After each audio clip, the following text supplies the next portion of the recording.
Mira fijamente el dispositivo que sostienes entre las manos o la pantalla que ilumina tu rostro en este momento. Estás consumiendo un manifiesto audiovisual que critica con ferocidad la arquitectura del poder, diseñado para desarmar la hipocresía de la élite contemporánea. Sin embargo, este discurso está alojado en los servidores de la estructura hipercapitalista más formidable de la historia, siendo impulsado por un algoritmo de recomendación y flanqueado por anuncios comerciales que enriquecen a los mismos conglomerados que crees estar desafiando por el simple acto de escucharme. Y la paradoja más escalofriante no es esa. La verdadera tragedia es que el sistema no tolera esta disidencia por error, sino porque la necesita para sobrevivir. El código que rastrea tus pupilas y mide tu tiempo de retención está encantado con tu rebeldía, porque tu rabia es el producto más valioso de su catálogo. Durante décadas, hemos operado bajo la ingenua noción de que la censura es el arma predilecta del autoritarismo. Imaginamos a burócratas tachando líneas de texto en cuartos oscuros. Pero el poder inteligente del siglo XXI descubrió una estrategia infinitamente superior a la prohibición directa: la mercantilización masiva de la protesta. El filósofo británico Mark Fisher diagnosticó esta mutación a través del concepto de realismo capitalista, demostrando empíricamente cómo el sistema absorbe cualquier resistencia y la transforma en un producto de consumo estético. Ocurrió con la furia del punk en los años 70. Ocurrió con la imagen del Che Guevara estampada en millones de camisetas fabricadas en talleres de explotación, y ocurre ahora mismo con la filosofía crítica en Internet. La disidencia ya no es una amenaza biopolítica que hace temblar los cimientos del mercado. Es simplemente otro nicho demográfico rentable, una categoría empaquetada para los consumidores que prefieren la identidad del librepensador despierto. Para comprender la sofisticación de esta trampa, debemos descender a la neurobiología y examinar qué ocurre dentro de tu cerebro cuando te expones a este material. A lo largo del día, acumulas una inmensa cantidad de frustración. Llegas a casa con el cuerpo roto, las articulaciones resentidas por cargar el peso de un engranaje físico, mecánico e implacable en tu jornada laboral, y te recuestas a beber agua con limón en el silencio de la noche, buscando en el fulgor de esta pantalla la revolución que tus músculos ya no tienen fuerza para librar. Cuando encuentras un video que articula tu rabia contra la mediocridad o la injusticia institucional, tu cerebro experimenta una potente descarga de dopamina combinada con un alivio emocional profundo. Sientes indignación, pero también una embriagadora validación. Aquí radica el engaño neurológico definitivo. Al experimentar esa catarsis frente a un cristal iluminado, tu sistema nervioso primitivo interpreta que la amenaza ha sido enfrentada y neutralizada en la vida real. El consumo pasivo de la indignación funciona exactamente como una válvula de escape industrial. En la física termodinámica, las válvulas de alivio no se instalan para destruir la caldera, sino para liberar la presión necesaria que evita que el motor explote por los aires, garantizando que la máquina siga funcionando a su máximo rendimiento. Históricamente, las estructuras de dominación siempre han diseñado simulacros controlados de liberación. En la antigua Roma existían las Saturnales, y en la Edad Media floreció el carnaval, periodos específicos del calendario donde a los esclavos, sirvientes y campesinos se les permitía burlarse abiertamente de sus amos y transgredir temporalmente el orden jerárquico. Esas fiestas no eran un peligro para la monarquía, eran un seguro de vida. Al permitir que el pueblo liberara su agresividad reprimida a través de la burla simbólica, los amos se aseguraban de que al amanecer siguiente, todos volvieran dócilmente a arar la tierra. La era digital ha convertido Internet en una Saturnalia perpetua de 24 horas. Byung-Chul Han advirtió en su obra Psicopolítica que el régimen de dominación actual no opera mediante la imposición del silencio, sino a través de la exigencia compulsiva de la expresión. Se nos incita constantemente a opinar, compartir, denunciar e indignarnos públicamente, porque cada fragmento de nuestra furia moral se transforma en datos cuantificables.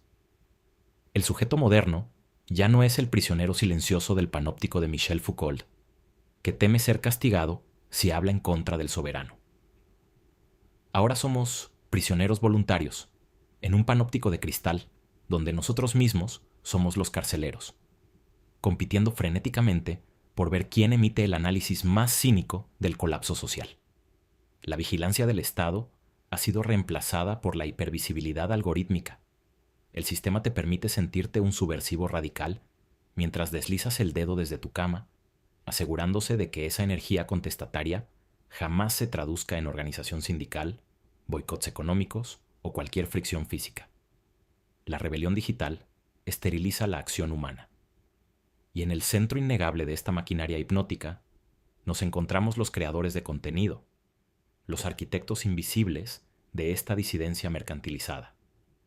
Quien te habla a través de estos altavoces no es un mesías exiliado del sistema, sino un engranaje más que ha aprendido a optimizar títulos de impacto, seleccionar etiquetas semánticas y estudiar obsesivamente las curvas de retención para secuestrar tu atención. El algoritmo no tiene moralidad subyacente ni defiende a ninguna élite secreta. Su única métrica sagrada es el tiempo en pantalla. Si un documental sobre bondad humana retiene al usuario 3 minutos y un análisis brutal sobre la corrupción sistémica y la oscuridad de la psique lo retiene 20 minutos, el algoritmo impulsará a la oscuridad con la fuerza de un huracán.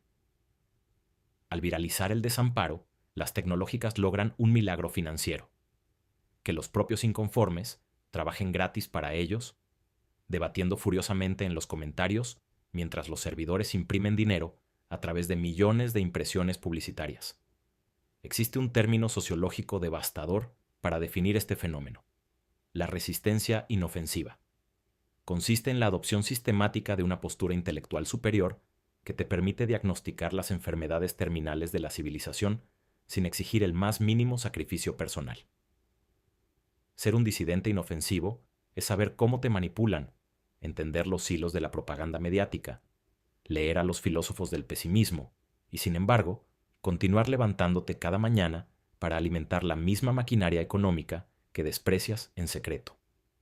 Es la tragedia del esclavo inteligente que cree que su conciencia superior lo hace libre, ignorando que una jaula comprendida a la perfección sigue siendo irremediablemente una jaula de acero.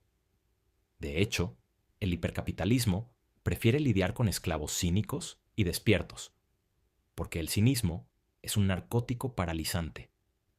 Quien asume que todo es una farsa y que las élites son invencibles, jamás intentará cambiar la realidad. El conocimiento hipercrítico se convierte en la excusa sofisticada de la inacción. Guy Debord, en su profética obra La sociedad del espectáculo, anticipó esta castración de la realidad a mediados del siglo pasado, mucho antes de la invención del teléfono inteligente. Debord argumentó con lucidez que todo lo que antes era vivido de forma directa por el ser humano se ha alejado para convertirse en una simple representación escénica. La rebelión ya no se vive en la carne, se contempla en alta definición. Cuando el conflicto histórico y la insatisfacción existencial se transforman en imágenes consumibles, el ciudadano se degrada al papel pasivo de espectador. En el contexto algorítmico, este espectáculo alcanza su nivel más sádico porque es engañosamente interactivo, creando la ilusión óptica de la participación. ¿Crees genuinamente que estás debatiendo y destruyendo argumentos en una caja de comentarios? Pero en el mundo físico, tus manos están completamente inmóviles. Tu respiración es superficial y tu aislamiento social es absoluto. La interacción digital canaliza el impulso agresivo hacia un sumidero virtual donde las victorias no conquistan ningún territorio real. La tiranía no necesita tanques en las calles, porque ha logrado que los amotinados marchen en círculos dentro de un simulacro hiperrealista, desgastando sus retinas contra píxeles luminosos. Incluso el lenguaje que utilizamos para articular esta aparente rebelión ha sido prefabricado por la misma infraestructura que intentamos atacar. Cuando intentas organizar una protesta legítima o difundir una idea subversiva, estás obligado a utilizar su sintaxis corporativa. Necesitas un hashtag algorítmicamente viable, condensar tu ira en caracteres rígidamente limitados y someter tu mensaje a las ambiguas normas comunitarias que dictan qué nivel de transgresión es aceptable para los anunciantes. Estás intentando derribar la fortaleza del amo utilizando su propia gramática y sus reglas de cortesía digital. Las corporaciones saben a la perfección que la indignación tribal es el combustible más potente para generar engagement, por lo que diseñaron interfaces que premian la polarización y el conflicto constante. El resultado final es la fragmentación deliberada de la población en tribus aisladas y rabiosas que se desgarran entre sí por matices ideológicos irrelevantes, dejando completamente intacta la superestructura económica y financiera que los gobierna y exprime a todos. La verdadera amenaza al poder establecido jamás ha sido un video viralizado, un hilo de críticas ingeniosas o una tendencia mundial de denuncia. La amenaza real y tangible requiere fisicalidad extrema. Requiere fricción con el entorno, riesgo biológico inminente, pérdida absoluta del confort material y la disposición inquebrantable a enfrentar el dolor y el exilio social definitivo fuera del resguardo de la pantalla. Los movimientos tectónicos que alteraron genuinamente el curso de la historia humana operaron siempre en la sombra, en la lentitud de la organización territorial, lejos de la inmediatez narcisista del teléfono móvil.